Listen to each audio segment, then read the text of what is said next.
24 గంటల ఇసుక దందాకు తెరలేపాడు సీఎం రేవంత్ రెడ్డి. తమ్ముళ్ల జేబులు నింపడానికి ఇష్టం వచ్చినట్లుగా ఇసుక తవ్వేస్తున్నాడు.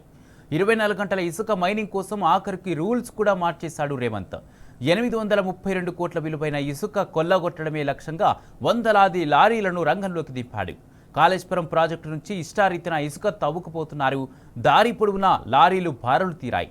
ఒకవైపు అన్నారం మేడిగడ్డ బ్యారేజ్ రిపేర్లు చేస్తామని చెప్తున్న కాంగ్రెస్ ప్రభుత్వం ఈ బ్యారేజ్లు మరింత బలహీనపడే విధంగా బ్యారేజ్ ఎగువన దిగువన ఇసుక తవ్వేస్తోంది. ప్రతిరోజు వందల కొద్ది లారీల్లో ఇసుకను తరలిస్తూ భూగర్భ జలాలు తగ్గుతున్నా పట్టించుకోకుండా మైనింగ్ చేస్తున్నారు.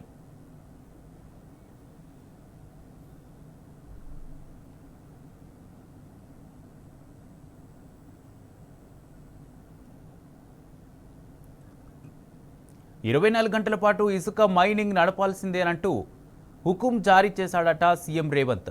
మీరేం చేస్తారో నాకు తెలియదు, 3 షిఫ్టుల్లో పనిచేసి 832 కోట్ల రూపాయల విలువైన ఇసుక సప్లై టార్గెట్ రీచ్ కావాలి, రౌండ్ ది క్లాక్ మైనింగ్ జరపండి అంటూ అధికారులకు సర్కార్ నుంచి ఆదేశాలు వెళ్లినట్టుగా తెలుస్తుంది.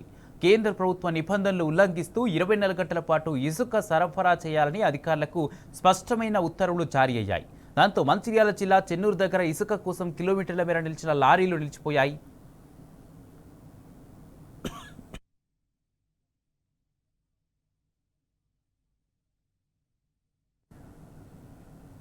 ఇక కాళేశ్వరం ప్రాజెక్టులో ఇసుక దందాకు మంత్రి శ్రీధర్ బాబు అండదండలు పుష్కలంగా ఉన్నట్టు ఆరోపణలు వెల్లువెత్తుతున్నాయి. శ్రీధర్ బాబే ఇసుక మైనింగ్పై ప్రోత్సహిస్తున్నారని స్థానికులు ఆరోపిస్తున్నారు. ఇసుకంతా తవ్వేసి కాళేశ్వరం ప్రాజెక్టుకు నష్టం చేస్తారా అంటూ స్థానికులు మండిపడుతున్నారు.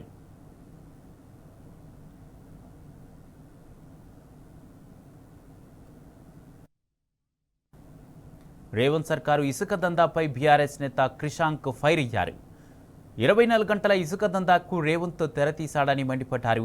తమ్ముళ్ల జేబులు నింపడానికి ఇసుక మైనింగ్కు 24 గంటల అనుమతులు ఇచ్చాడంటూ నిప్పులు చెరిగారు క్రిషాంక్.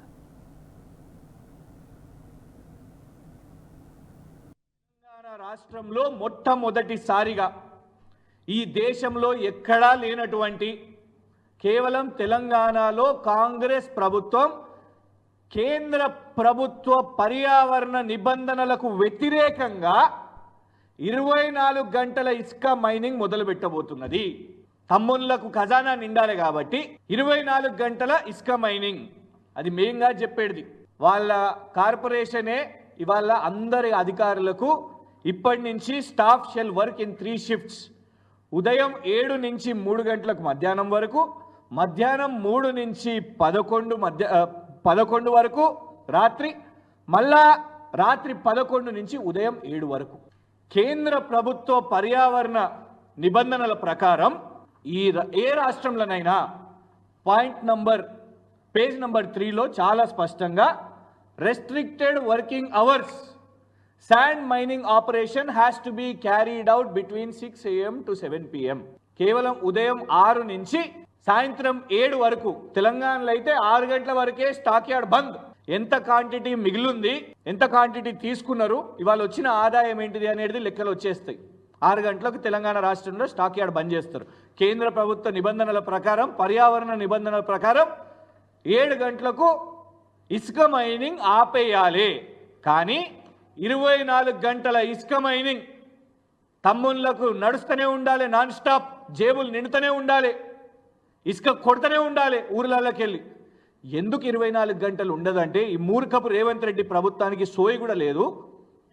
రాత్రులల్లా మొత్తం డంపింగ్ అయిపోయిన తర్వాత ఈ హెవీ వెహికల్స్ సిటీలోకి వాళ్ళకు టైమింగ్స్ ఉంటాయి, ఎప్పుడు పడితే అప్పుడు రాలేరు.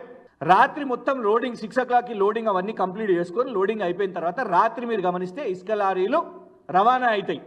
ఎందుకంటే ఉదయం స్కూళ్ళు ఉంటాయి, ఆఫీసులకు పోయే వాళ్ళు ఉంటారు, ఊర్లలో కూడా గ్రామాలల్లో మండల హెడ్ క్వార్టర్లల్లో స్కూళ్ళకు పోయేది ఉంటుంది. కాబట్టి ఎప్పుడు పడితే అప్పుడు ఇసుక లారీలు తిరగలేవు, దానికి రెస్ట్రిక్షన్స్ ఉంటాయి. నగరానికి కూడా వచ్చే టైం తర్వాత పొద్దున ఒక్కసారి మనకు ఆ డే టైం అయినాక మనకు కనబడవు. అందుకే మీరు ఒక్కొక్కసారి మీరు చూస్తే హైవేలలో లారీలు ఆపుకొని పార్క్ చేసుకొని అక్కడ లారీ డ్రైవర్లు పడుకొని మళ్ళీ తర్వాత సక్రమంగా టైం. కానీ నువ్వు ఇవన్నీ పట్టించుకోకుండా కేవలం నీ కుటుంబ ఆదాయం కోసం, ప్రభుత్వ ఆదాయం కూడా కాదు, ప్రభుత్వ ఆదాయాన్ని ఆల్రెడీ తగ్గించేసినావు, దానికోసం నువ్వు చట్ట విరుద్ధంగా పర్యావరణ విరుద్ధంగా 24 గంటల ఇసుక మైనింగ్ మొదలు పెడుతున్నాం. ఈ కాపీస్ అన్ని కూడా తెచ్చిన